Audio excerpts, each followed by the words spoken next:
So I've had a really good weekend. Got to hang out with some DJs that I really appreciate. Saw some good shows. Warmed up for one of my favorite DJs on Saturday, and just hung out the other day. I've been obsessed lately with trying to get sunglasses, right? So I've been buying all these sunglasses off of, what do I use? AliExpress. Just cheap sunglasses, and they're really hit and miss because you don't know if they're any good until you try them on. But I just can't be bothered to go and go shopping for them like at an actual mall or something. I hate the mall. So these are the first ones that came in. These are kind of shitty, so you won't see me wearing these. They're kind of like douchebaggy a little bit, so whatever. So those didn't work out.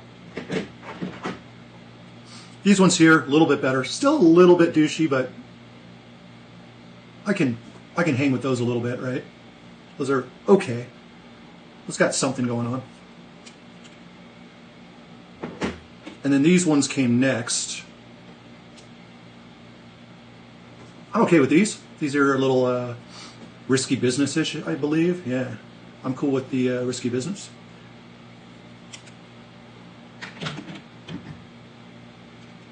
Then I had these. These are when I want to go big. I'm okay with that.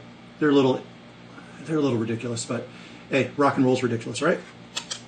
You got to be a little bit ridiculous to be in this scene anyway.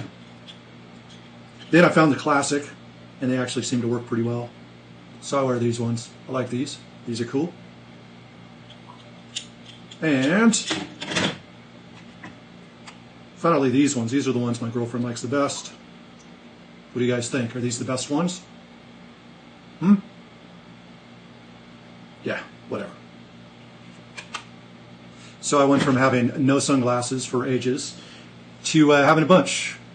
What do I think of hardware? Any opinions on Core Volca? I think hardware is great. There's no problem with hardware. The problem is the connection between the hardware and your computer, which oftentimes, depending on where you live and if you've got crappy electricity, which a lot of places do, you're going to end up with like a higher noise ratio when you're recording.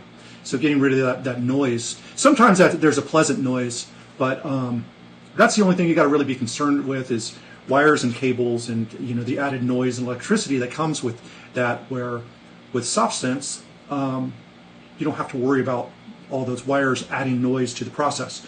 Other than that, in and of themselves, hardware is great. In fact, in a lot of ways, I prefer hardware.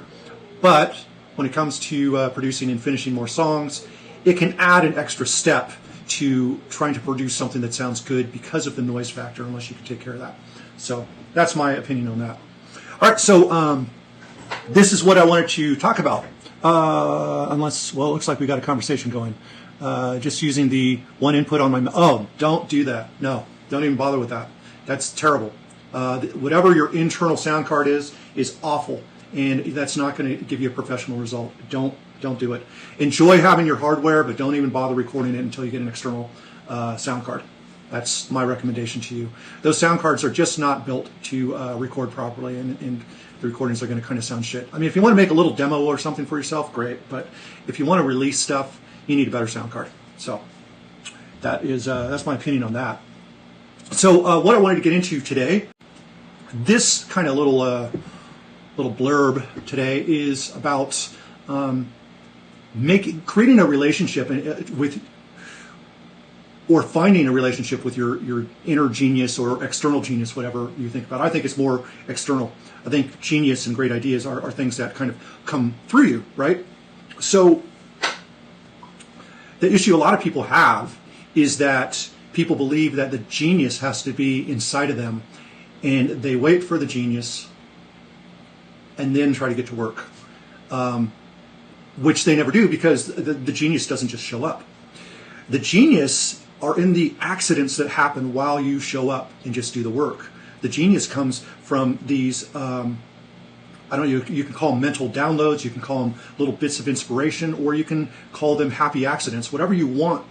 The inspiration comes by building a relationship with this outside entity that we would like to call genius, or call inspiration, or call a muse, if you will, right? If you're not feeling that muse, it's probably because you're not showing up. The muse kind of hides, you know, and it doesn't show up until you've shown that you're committed to do your part, regardless of whether this inspiration shows up or not. So it's kind of like, if you want to do great work, then what you do is you show up and try to do good work and build that relationship with the genius and just be like, well, I'm showing up to do my part. If inspiration wants to come, now's the time, you know. And if you don't show up, I'm still going to be doing this regardless. But I'll tell you this, that part of you, that part that goes through you, that inspiration, those great ideas, that's the only way it's going to come to you, is if you take the initiative and just start with wherever you're at and just allow it. I mean, it's amazing. You know, I finished tons of songs over the last many years, and I'll go back and listen to certain songs and still kind of be amazed with my own work, like not in an egotistical way, but like, how the F did I do that? And how would I recreate that? I don't even know if I could recreate that. It's just a moment that happened, right? So those are the sparks of inspiration that came from me just sitting down to do the work. You know, it's not going to come every single time. Instead, it's going to be one of those things that you have to just let it come through you, build the relationship, and prove that you're going to be there regardless.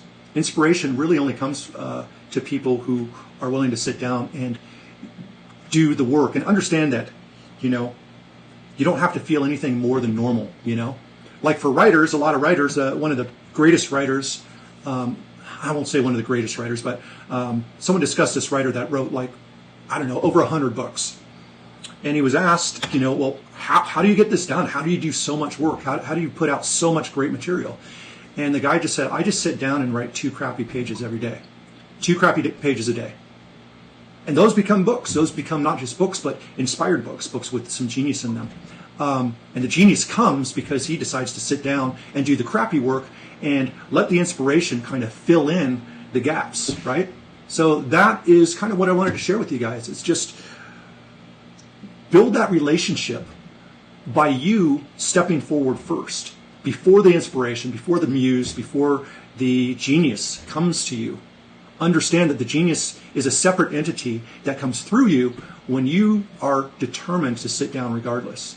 When you're determined to create no matter what happens, whether it be good or bad, your job is just to sit down and create. And if you understand that part of your work, then all the other things will kind of come to you.